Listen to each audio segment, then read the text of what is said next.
ओम नमः शिवाय। जय माँ पार्वती। सभी के अखंड सुहाग की मंगल कामना के साथ आइए सुनते हैं हरतालिका तीज की पूजन की संपूर्ण जानकारी। मध्य प्रदेश में यह व्रत तीजा के नाम से विख्यात है। यह व्रत निर्जला रखा जाता है, अर्थात इस व्रत में ना ही पानी पिया जाता है, ना ही कुछ खाया जाता है। लेकिन आप यदि गर्भवती हैं, बीमार हैं, तो आप फलाहार करके इस व्रत को पूर्ण कर सकते हैं। आइए अब जानते हैं इस व्रत की शुरुआत कैसे करनी है। हरतालिका तीज का व्रत एक रात पहले से ही शुरू हो जाता है, अर्थात यदि कल हरतालिका तीज का व्रत है तो आज रात 12 बजे से पहले दातून करने के पश्चात खीरा अर्थात ककड़ी खाकर सोना चाहिए। 12 बजे के बाद ना ही हम पानी पी सकते हैं और ना ही हम कुछ खा सकते हैं। खीरा इसीलिए खाते हैं इससे कि हमें संपूर्ण व्रत के दौरान अन्न की डकार ना आए।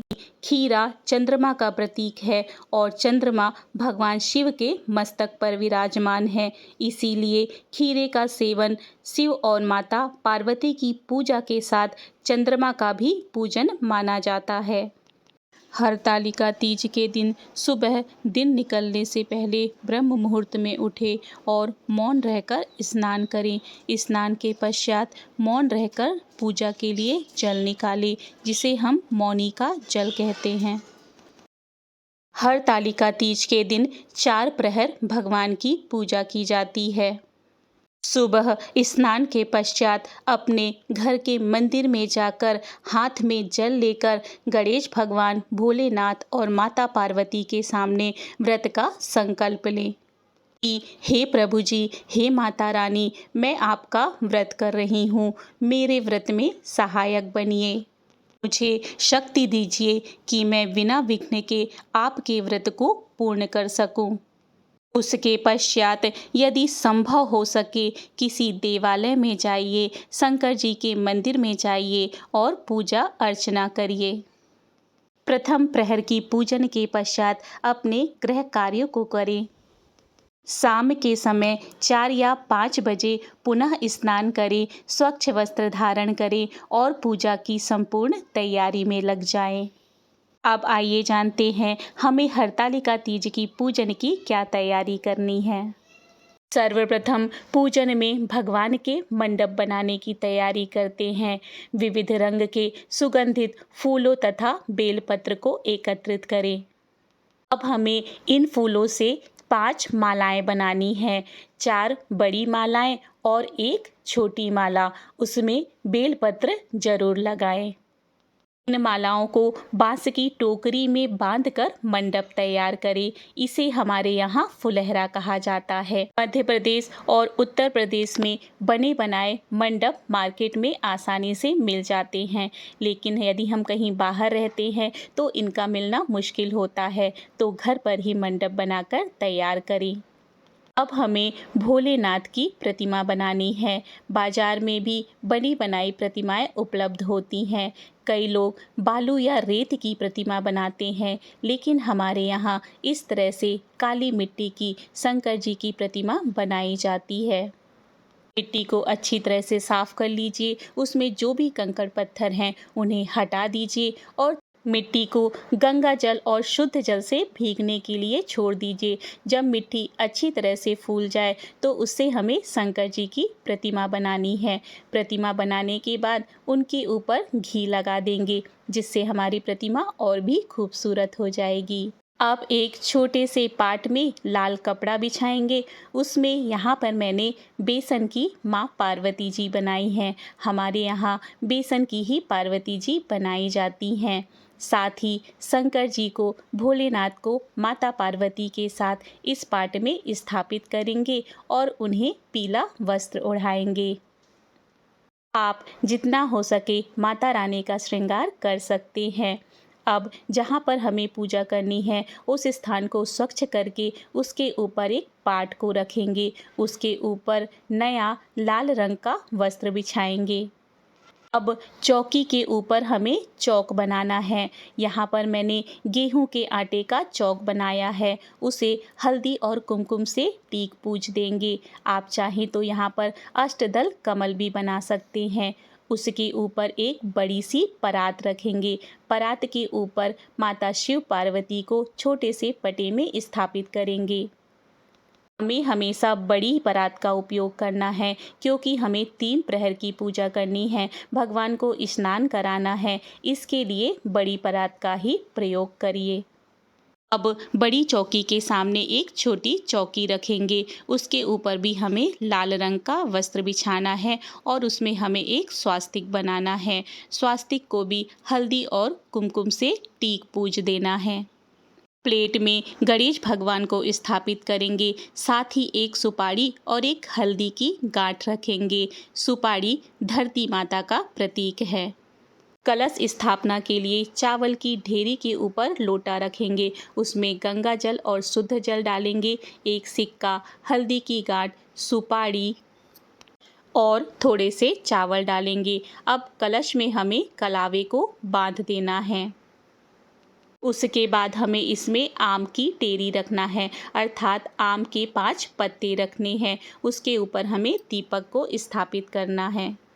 यहाँ पर हमें गाय के शुद्ध घी के दीपक का ही प्रयोग करना है। अब हमने जो फूलों का मंडप बनाया था उसे लगा देना है। दोस्तों, हमारे यहाँ इस मंडप को ऊपर से लटका कर ही बांधते हैं। साथ ही इन्हें केले के वंदनवारों से हमें सजा देना है।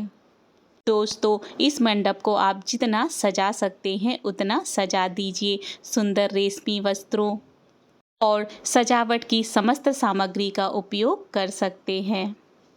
हरतालिका तीज में भोग के लिए हम घर में ही विविध प्रकार के पकवान बनाते हैं। पकवानों को पूजा के स्थान में रख लीजिए। अब यहाँ पर विविध रंग के सुगंधित फूलों को भी पूजा के स्थान पर रख दीजिए। साथ ही यहाँ पे बेलपत्र और धतूरा, साथ ही भगवान शंकर जी को जो भी चीज़ें चढ़ाई जाती हैं, जैसे बेलपत्र, धतूरा, समी, सभी को एकत्रित करके भगवान के समीप रख लीजिए। अब समस्त पूजन सामग्री हल्दी, कुमकुम, लौंग, सुपारी, पान का पत्ता, गंगा जल, भभूति, धूप सभी पूजा के स्थान पर रख लीजिए। अब समस्त ऋतु फल जो भी इस मौसम में फल आ रहे हैं, पंचामृत को बनाकर एक नारियल तथा खीरे को भी रख लीजिए। खीरे को पूजा में अवश्य शामिल करना है। घंटी, जल से भरा पात्र, वो जल जो हमने मौनी स्नान के पश्चात निकाला था। हरतालिका तीज व्रत की किताब, समस्त श्रृंगार का सामान माता के पास रख लीजिए। पूजा शुरू करने से पहले समस्त सामग्री भगवान के पास ही रख लीजिए, ताकि हमें पूजा करते समय बीच में बार बार उठना ना पड़े। दोस्तों, पूजन की समस्त तैयारी के पश्चात आप भी 16 श्रृंगार कर लीजिए। एकदम दुल्हन की तरह सज संवर कर भगवान की पूजा अर्चना कीजिए। पैरों में आलता अवश्य लगाइए। तो शाम के समय पूजन शुरू करते हैं। ये हमारी दूसरी प्रहर की पूजा है। सर्वप्रथम पूजन के स्थान पर आसन बिछाइए। हमेशा आसन में बैठकर ही पूजा शुरू करनी चाहिए। 3 बार जल से आचमनी करेंगे। उसके बाद हाथ में फूल, अक्षत और जल लेकर भगवान का आवाहन करेंगे कि हे प्रभु जी, हे गणेश भगवान, हे भोलेनाथ, हे माता पार्वती, आप आइए और मेरी पूजा को स्वीकार कर लीजिए। अब अक्षत और फूल को भगवान के ऊपर अर्पित करेंगे। सर्वप्रथम दीप को प्रज्वलित करेंगे। सबसे पहले हमें गणेश भगवान की पूजा करना है। गणेश भगवान को जल से, पंचामृत से स्नान करवाएंगे। हल्दी, कुमकुम, चंदन का तिलक लगाएंगे। दूर्वा अर्पित करेंगे, जनेऊ अर्पित करेंगे, पुष्प अर्पित करेंगे और भोग अर्पित करेंगे। उसके बाद हमने जो हल्दी और सुपारी रखी है उसकी भी पूजन करनी है। तत्पश्चात हमने जो कलश स्थापित किया है उसका भी पूर्ण रूप से पूजन करेंगे। अब हमें माता पार्वती और भोलेनाथ की पूजा करनी है। सर्वप्रथम उन्हें शुद्ध जल से स्नान करवाएंगे, उसके बाद पंचामृत से स्नान करवाएंगे, तत्पश्चात फिर से शुद्ध जल से स्नान कराएंगे। भोलेनाथ और माता पार्वती को चंदन का तिलक लगाएंगे। भोलेनाथ को भस्म अवश्य अर्पित करें। माता पार्वती को हल्दी कुमकुम का तिलक लगाएंगे। भोलेनाथ को जनेऊ अर्पित करेंगे। माता पार्वती भोलेनाथ को वस्त्र समर्पित करेंगे। वस्त्र में आप ब्लाउज का पीस, साड़ी, कोई भी कपड़ा भगवान को समर्पित कर सकते हैं। वस्त्र के स्थान पर कच्चे सूत को हल्दी से रंग कर भगवान को अर्पित करेंगे। विविध रंग के पुष्प, बेलपत्र, समी, धतूरा भगवान को अर्पित करेंगे। माता रानी को समस्त सुहाग की सामग्री अर्पित करेंगे और बोलेंगे, हे माता रानी, हमेशा इसी तरह सुहागन होकर जीवन पर्यंत मैं आपको सुहाग की सामग्री अर्पित करूं। इस सुहाग की सामग्री को स्वीकार करें।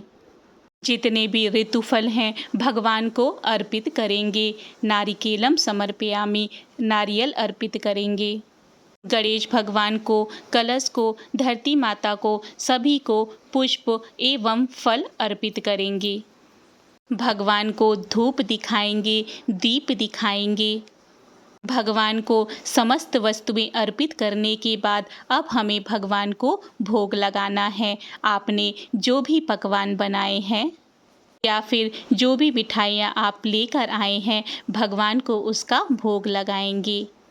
भोग लगाने के लिए भोग की थाल में 3 बार जल घुमाएंगे और हाथ में जल लेकर बोलेंगे, त्वमेव वस्तु गोविध्यम तुभ्यम समर्पयामि।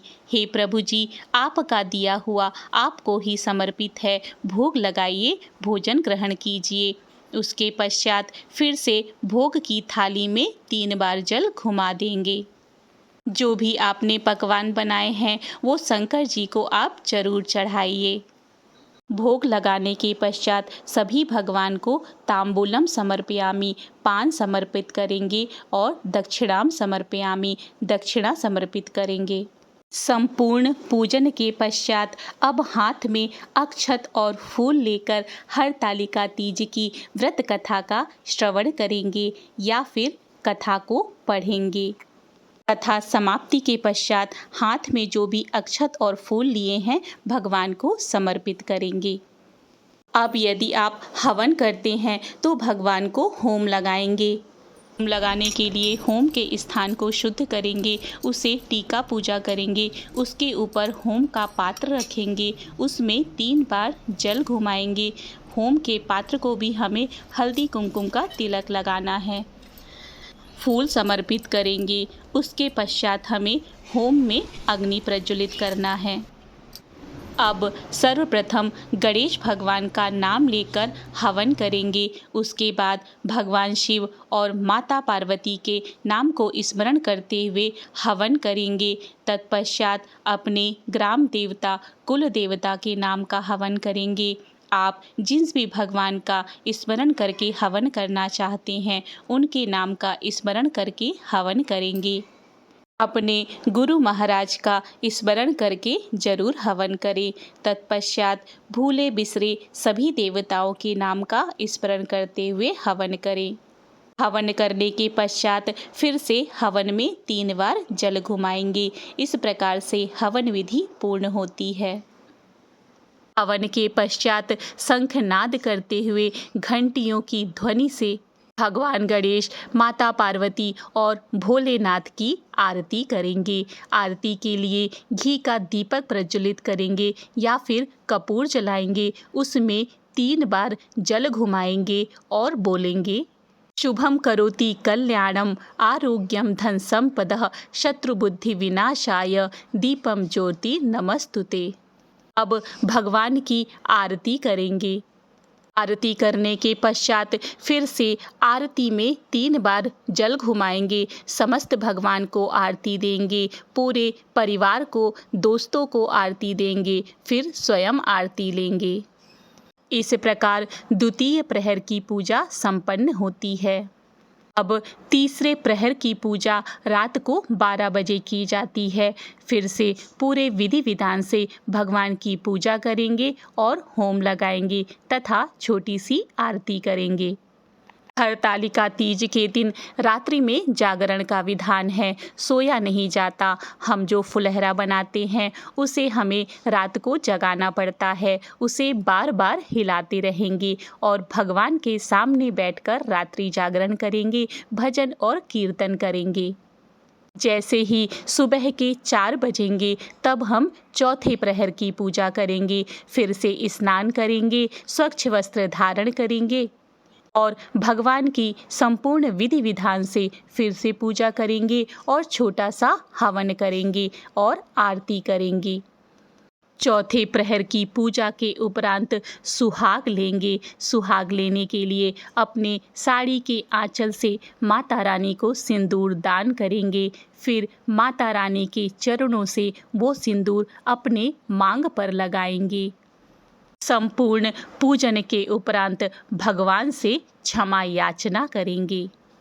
क्षमा याचना के लिए हाथ में अक्षत और फूल लेकर इस मंत्र को बोलेंगे। आवाहनम ना जानामि विसर्जनम पूजाम चैव ना जानामि क्षमस्व परमेश्वरम मंत्रहीनम क्रियाहीनम भक्तिहीनम जनार्दनम यत पूजितम मया देव परिपूर्ण तदस्तुमेव। अर्थात हे प्रभु जी, हे माता रानी, मैं ना तो आपको बुलाना जानती हूँ और ना ही विदा करना जानती हूँ। मैं पूजा करना भी नहीं जानती। परमेश्वर मुझे क्षमा करे। मुझे ना तो मंत्र याद हैं, ना ही पूजा विधि और ना ही मैं भक्ति जानती हूँ। जो भी पूजा मैंने की है कृपा करके उसे पूर्णता प्रदान करें। ऐसा कहकर अक्षत और फूल भगवान को समर्पित करेंगे। इस तरह से हरतालिका व्रत की चारों प्रहर की पूजा पूर्ण होती है। पूजन के उपरांत माता रानी और भोलेनाथ का विसर्जन करेंगे। साथ ही हमने जो भी पुष्प वगैरह पूजा में उपयोग किए हैं उनका भी हमें किसी पवित्र नदी में जाकर विसर्जन करना है। विसर्जन करते समय याद रखें, हमें नदी या फिर जलाशय में कोई भी ऐसी चीज़ नहीं डालनी है जो कि उन्हें प्रदूषित करे। विसर्जन करने से पहले फिर से माता और भोलेनाथ का तिलक करेंगे, उन्हें धूप और दीप दिखाएंगे। तत्पश्चात भोलेनाथ और माता पार्वती को जल में विसर्जित करेंगे। विसर्जन करने से पहले भोलेनाथ और माता रानी से बारंबार अपनी भूल चूक के लिए क्षमा प्रार्थना जरूर करिए और ये प्रार्थना जरूर करिए, हे माता रानी, हमेशा इसी तरह सुहागन होकर मैं आपकी पूजन करती रहूं। संपूर्ण पूजा और विसर्जन के पश्चात ही हमें पारण करना है। पारण करने से पहले किसी ब्राह्मण को मंदिर में या फिर किसी गरीब को दान दक्षिणा अवश्य करें। संभव हो सके तो ब्राह्मणों को भोजन करवाएं, उसके बाद स्वयं पारण करें। हरतालिका तीजा की शुरुआत हमने खीरा ककड़ी खाकर की थी और हमें पारण खीरे से ही करना है, अर्थात हमें सर्वप्रथम ककड़ी ही खाना है। सबके यहाँ पूजन के विधान अलग होते हैं, नियम अलग होते हैं। आपके यहाँ जिस तरह से पूजा की शुरुआत होती है, जिस तरह से पारण किया जाता है, आप उसी तरह से करें। इस तरह से हरतालिका तीज की पूजन विधि की समस्त जानकारी पूर्ण होती है। हे प्रभु जी, हे माता रानी, इस जानकारी को कहने में मुझसे कोई भूल चूक हुई है तो उसके लिए मैं क्षमा प्रार्थी हूँ। और यदि आप सभी को आज की जानकारी पसंद आई है तो मेरे चैनल को सब्सक्राइब करें, कमेंट बॉक्स पर माता रानी का जयकारा लगाकर अवश्य जाएं। और आपको आज की जानकारी से कोई भी सहायता मिलती है तो अपने दोस्तों तथा रिश्तेदारों के साथ इस वीडियो को अवश्य शेयर करें। मिलते हैं अगली धार्मिक जानकारी के साथ। जय मां पार्वती, जय भोलेनाथ, जय श्री कृष्ण, राधे राधे।